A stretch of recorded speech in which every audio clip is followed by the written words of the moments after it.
Okay, so Godot 4 has been released. It's at version 4.0.2.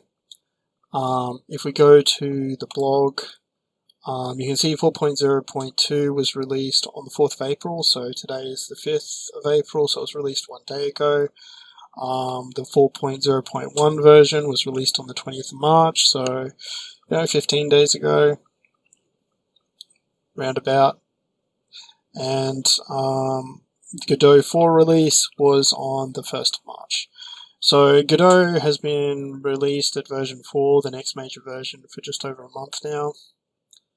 So I think that's pretty cool. And a good way to learn a game engine, I think, is to make a game in it. And how better to do that than by doing a game jam. So I'm doing a 1 game a month game jam because obviously I'm new to Godot, so I want to give myself plenty of time to pick up the features I need to learn to make the game. So there's 24 days remaining in this game jam. Well, obviously I can't work on it all day every day. I've got work and other things I need to do. But the theme is Rebirth. The theme is optional. So it's a pretty laid back game jam. So far there's 29 people in it. This isn't a major game jam, so I don't really expect a huge amount of people to join it, but I thought I'll do a 1 month game jam. I am on Linux. So if I go about my system, I'm using KDE. I'm using 6.1.21 Linux kernel on the X11 platform.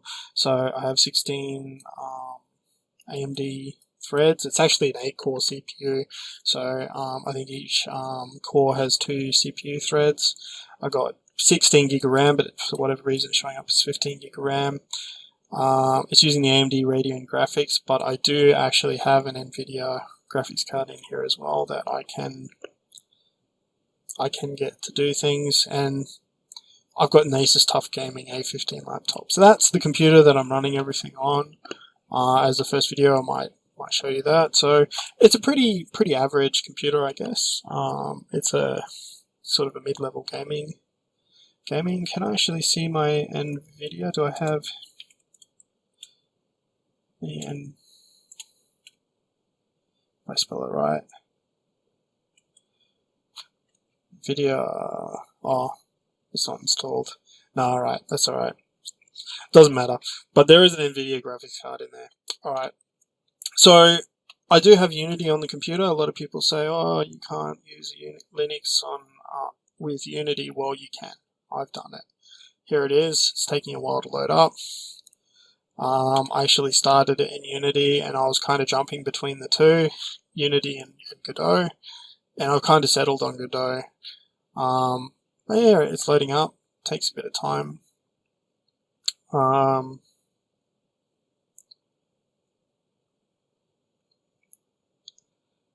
then up comes the project. And there you go. So there's Unity up and running. I'm using the Vulkan renderer instead of OpenGL, but other than that, it's the stock standard Unity. But anyway, now let's look at Godot. So pull Godot up. Project's loaded. Let's click run. There you go. So much faster to load than Unity. Yes, Unity's probably a lot more powerful. I don't disagree with that. But as a solo indie game developer doing this kind of, at the moment, on the side as a hobby, the extra power that Unity has really makes no difference to me. I'm never going to use it. But here's the game project anyway in Godot. And there's a lot of cool things in Godot. For example, to limit the camera, for example, so the game world ends.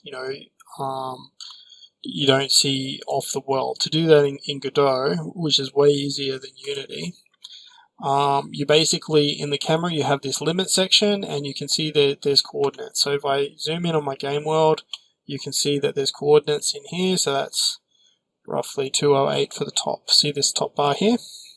So the top, if I change it from -200 to say -300, you can see that the bar jumps to the 300 pixels area up here, and if I run the game and go up, now you can see that the camera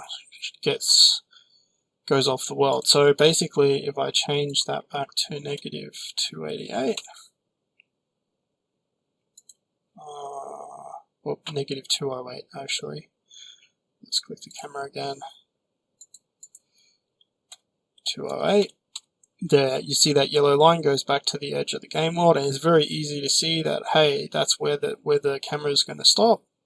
If I go play again, you can see, hey, yeah, boom. So that was like super simple, right? Super simple to do that. In Unity, you have to stuff around with a whole bunch of other stuff to do it, and yeah.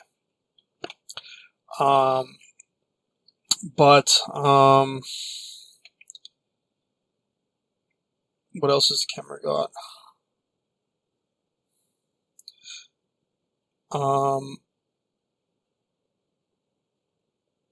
Just trying to remember. It's been a while. I thought I had a...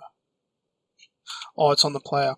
So on the player, this remote transform 2D, I added it to the player node, and I told it to link it to the camera, and basically it's then following the character. That's all I had to do, was just drop this remote transform 2D thing in, and then it follows the game character. I didn't have to do anything other than that, which I thought was pretty cool. Unity is pretty simple to do a follow camera. You just pull in the Cine machine and you tick a couple boxes. So it's pretty easy in both Godot and Unity to have a follow camera. But the limiting of the game camera area is much easier in Godot. And from what I've seen, I much prefer the user interface stuff in Godot as well. I don't have any user interface stuff in here yet. But I don't want to bore you too much with the specifics of the Godot game engine. But I don't think we've played the game yet. So I think I have pressed play, but I haven't really shown you very much. So here you get the sword, it changes directions based on what directions you're going in. I don't have any player damage in here yet. I think this is the second day that I've been working on the Godot version. But there we go, that's the basic gameplay. And you can see that the enemies are getting spawned down here in every corner every 1.5 seconds. And then they basically hone in on the player, and obviously the enemies, I might give them health as well. So you have to hit them a couple times to kill them. But yeah, that's the basics of the game. For the rebirth aspect, what I plan on doing is having rooms that you can't get to, but they have like rebirth chambers in there with like a clone body, and when you die, your consciousness gets beamed into the rebirth capsule, but you can only get reborn once for each capsule, so there'll be a number of capsules around the area, but sometimes you have to die in key areas to get beamed onto the other side of an obstacle or a wall. And if you die and there's no other rebirths near that exit, then you might have to restart the level. So basically you got hordes of enemies coming in trying to kill you, and you've got to try and go, okay, how do I get to the exit, and basically work your way through obstacles by dying and getting reborn near rebirth capsules. So that's, I don't know how well I explain that, but that's the basic idea. Okay, so here we can see I'm using OBS for the screen recording. Some people might be interested in that. OBS, people use it in Windows, they use it in Mac. Works just as well in Linux. So I guess I'll see you in my next video.